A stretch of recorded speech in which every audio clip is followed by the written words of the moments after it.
I'm Jeanette LeBlanc with the Heavy Press, but you guys are really watching this video because you want to know who these guys are. So why don't you tell us, your names maybe, and what do you do? I'm Mike Diesel. I'm the guitarist of Breached. Cool.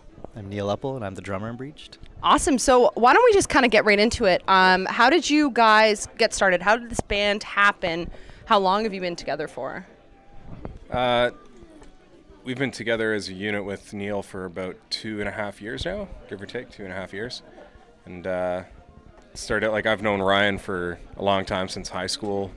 And Neil's known Bob since, how old were you guys? 6 years old. So I don't know, things just kind of came together, and we were all leaving separate old projects and decided to start something awesome up.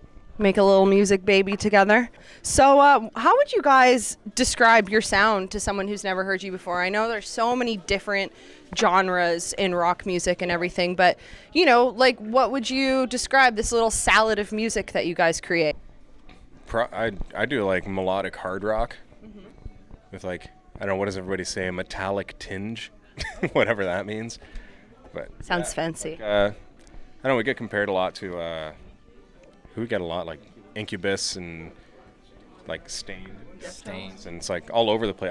It doesn't make sense to me, but we just write what we like and hope that everyone else likes it. I like it, and that's all that matters. I'm the only fan that matters, right? Okay, so now if you guys could go and create this perfect tour lineup that you would play, we'll say you'd probably open if you're going to choose bands like Deftones and, Incubus, but what bands would be on that lineup for you guys? I don't know. I fucking love the 80s.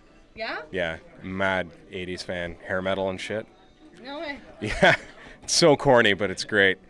Yeah, so I don't, honestly, I'd probably still pick Deftones. Probably the original GNR lineup.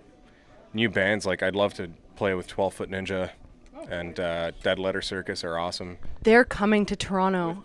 Yeah. I'm going to be there. Are you going to be there? Yes. Awesome. I got to get it. I know. And what about you? What bands will be on this? So I'm really into bands like Thursday and Poison the Well. I don't know if Poison the Well, I don't know, are they even still together? No, but they need to do a reunion tour ASAP. You know what? I saw them play at a festival in Welland. In Welland. Yeah, and it was a small little festival, and they headlined, and it was ridiculous. So I would love to play with them Thursday. To be honest, I know we wouldn't match, but I saw your background on your computer was Lamb of God. I would love to open for Lamb of God, I swear. They were insane. I just covered their show in Toronto 2 weeks ago, and oh my god. I can imagine. Yeah, I'd say Slayer. Slayer. The craziest pit I've ever seen in my life was at a Slayer concert at the Molson Amphitheater. It was ridiculous. Them and Motorhead. Yeah. Two craziest shows I've ever seen. So. That's awesome. So now, look what we've got in front of us here. This lovely new release, Left Behind. There's some good-looking fellas on the cover here. There's a little bit of nudity, but, you guys, looks good. So tell us everything about this. Well, maybe not everything, but, what inspired this? What's really behind it? What's the writing process? Anything fun you want to tell us about this release? Bring it out now. I guess start with the cover. Yes. This lovely cover of four idiots getting hosed down by fire hoses. Is actually done in the middle of February. Awesome. Outside, and it was minus 8 degrees outside, and our feet were freezing to the ground as we were shooting it. It was pretty ridiculous. We were literally hosed down by fire hoses in the cold in our underwear. Yeah, literally those were people with fire hoses. Yeah, we can't give too many details about it, but we were frozen by the end of it. It was 5 minutes of agony. Serious shrinkage. Some serious shrinkage. It was not fun. I'm going to tell a story. The photographer actually had to Photoshop our bass player because he decided to wear white underwear that day. And what was he thinking? Well, he's a tall guy and he's got some stuff, so. Wants to flaunt it for the cover? Yeah. Well, they had to. They really put everything into this album. Yeah. Everything. They took it off of him and put it on me, so it worked out. It's okay. Yeah, worked out. Awesome. So now let's get a little more serious, as much as I love joking around with you guys. But, I saw your singer was talking about the fact that you guys really pride yourselves in putting a lot of emotion into your music.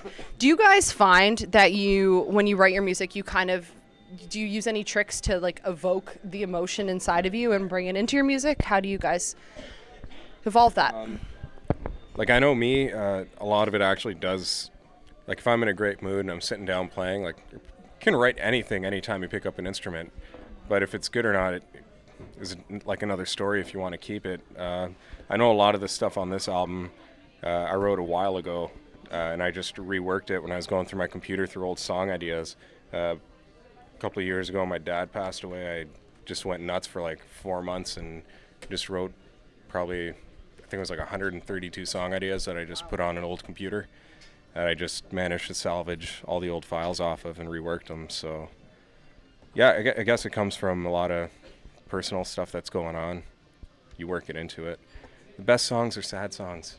I know, right? It's true. I think your favorite song, it's probably not a happy song. It's one that you'll break down to. Exactly. And So now, what about you? Do you use any ways of bringing out the emotion into your music? Well, as the drummer, I feel like my job is to keep the song going. So actually, in past bands, I was thinking about this on the way here. I used to write drumming parts that were cool, and then like people would look and be like, "Oh wow, that drummer's so cool! Look at him." But now it's more of just keeping the song going and being able to listen to a song and say, "Oh, that's a great song," as opposed to, "Oh, that's a great drumming part in 20 seconds of a song," you know.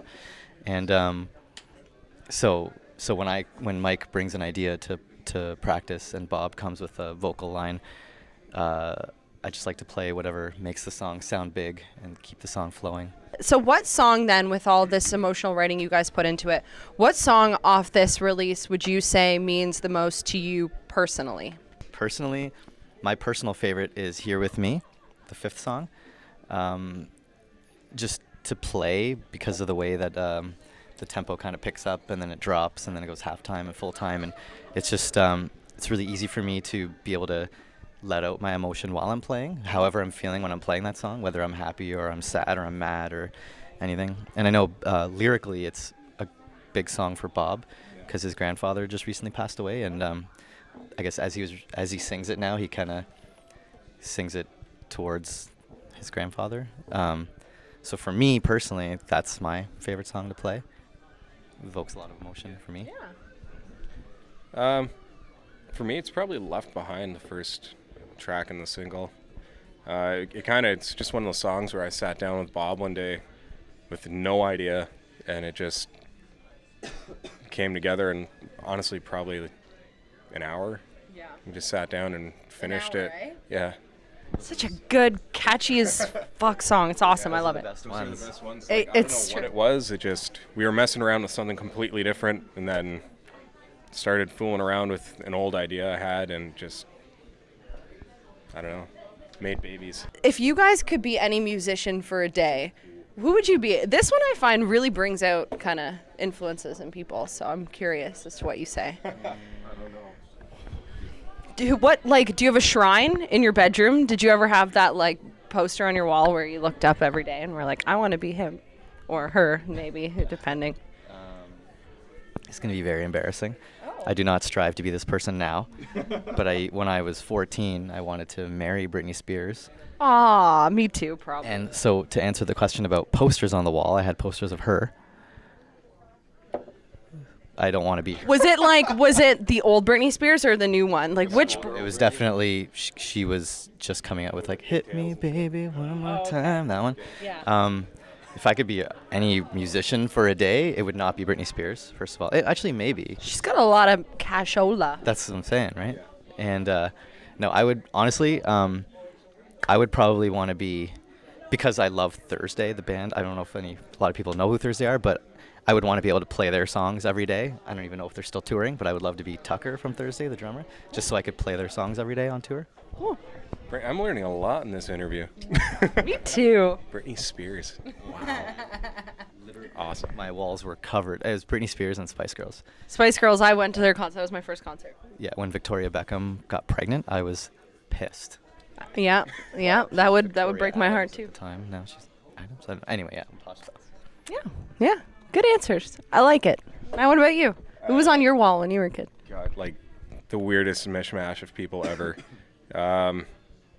When I was younger, I guess Slash was one of the first guys, just because he's so badass. And because you play guitar, I guess, right? Yeah. It's a given. Pretty much. Yeah. But I guess bigger influences for me in terms of songwriting and I guess my style of playing would be probably Mark Tremonti is a big one, and another huge one for me is Prince, which is weird, but I fucking love The 80s music coming back in. Yeah. No, like honestly, he's one of the few people that if you just tear apart a song and listen to it, he actually writes the song as a story as opposed to just random crap. And he can wear high heels and gets away with it. I Somehow. want to do that, but Yeah, please don't. It wouldn't suit your band style, in my opinion. Now, what would you guys say has been the hardest part about being in a band? I know it can be really challenging at times. Scheduling with your personal life, giving up a lot of your personal time, and missing birthdays, missing parties, missing family events, things like that. That's probably the hardest to do, is to be able to have to call someone and say, I can't come to your family function, you know, and your family gets let down, but they know that you're chasing a dream, you know. But that's the hardest part for me. So, blending that into this question, what advice would you give somebody who's out there trying to make it as a band? What does it really take, other than obviously figuring out your schedule and juggling like crazy? But don't do it half-assed at all. Like you get out what you put in. You know, if you cheap out or you don't put your best foot forward or you don't, you know, you try to cut corners, it's just nothing good comes of that at all.